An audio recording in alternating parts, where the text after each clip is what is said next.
Hello দর্শক বন্ধুরা, আজ আপনাদের সাথে আমি একটা গল্প শেয়ার করব। গল্প শেয়ার করার কারণ এই গল্পের শেষে একটা শিক্ষণীয় বিষয় রয়েছে যা আমার জীবনে, ব্যক্তিগত জীবনে ভীষণ কার্যকরী হয়েছে। আমি চাই আপনাদের জীবনেও এই শিক্ষাটা সমানভাবে কার্যকরী হোক। তো গল্পটা শুরু করি। এক শহর থেকে এক ভদ্রলোক আরেক শহরে গেছেন প্লেনে করে। গিয়ে এয়ারপোর্টে নেমেছেন। নেমে বেরিয়ে এসে দেখলেন একটি মাত্র ট্যাক্সি সেখানে দাঁড়িয়ে আছে। ভদ্রলোকের অচেনা শহর, তার কাছে ঠিকানা আছে কোথায় যেতে হবে, কিন্তু তিনি জানেন না কিভাবে কোন দিক দিয়ে যেতে হয়। ট্যাক্সিওয়ালাকে গিয়ে বললেন, ভাই এই ঠিকানাটা দেখো, এখানে যাবে? ট্যাক্সিওয়ালা ঠিকানা দেখে বললেন, হ্যাঁ যাব, 1000 টাকা লাগবে। ভদ্রলোক বললেন, 1000 টাকা? আমি 800 টাকা দেব। ট্যাক্সিওয়ালা রাজি হলেন না। তখন ভদ্রলোক শুনেছিলেন যে এই এয়ারপোর্টের খুব কাছেই জায়গাটা যেখানে তাকে যেতে হবে। তিনি বললেন, ঠিক আছে, এই তো সোজা রাস্তা, আমি খানিকটা এগিয়ে যাই, গিয়ে কাউকে জিজ্ঞাসা করে বা কোনো পাবলিক ট্রান্সপোর্ট ধরে আমি পৌঁছে যাব আমার জায়গায়। তিনি হাঁটা শুরু করলেন। প্লেন থেকে নেমেছেন, তখনও এনার্জি আছে, কিন্তু খানিকটা হাঁটার পর তিনি একটু ক্লান্ত বোধ করলেন। আরো খানিকটা যাওয়ার পর একটু অবসাদ এলো। তিনি দাঁড়িয়ে পড়লেন এক জায়গায়। তার মনে হলো আর বোধহয় হেঁটে যাওয়া যাবে না।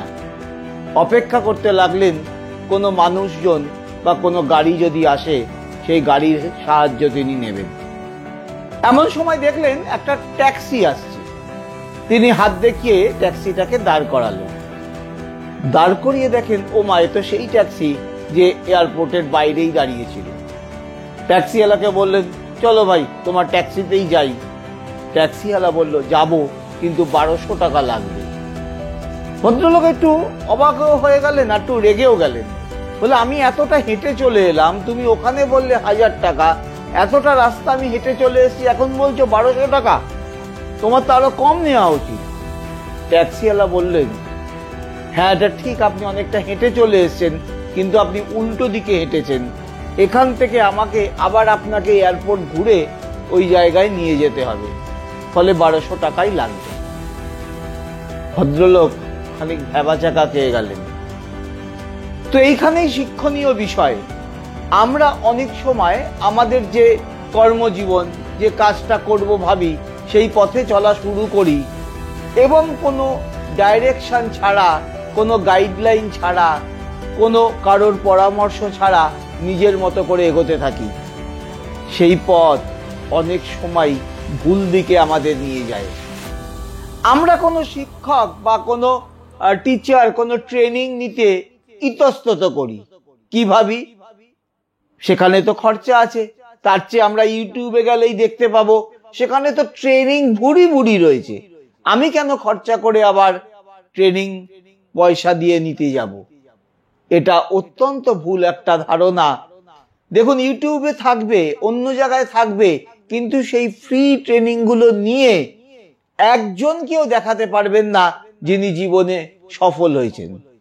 যে কোনো সফল ব্যক্তিকে জিজ্ঞাসা করুন, তিনি কারোর না কারোর সাহায্য নিয়েছেন, কারোর না কারোর গাইডলাইন নিয়েছেন।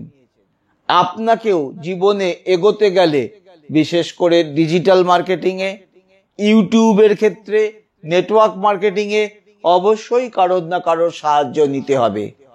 আমি যে সময় এ সমস্ত চর্চা শুরু করি, সে সময় আমাকে গাইড করার কেউ ছিল না, সে সুযোগ তখন ছিল না।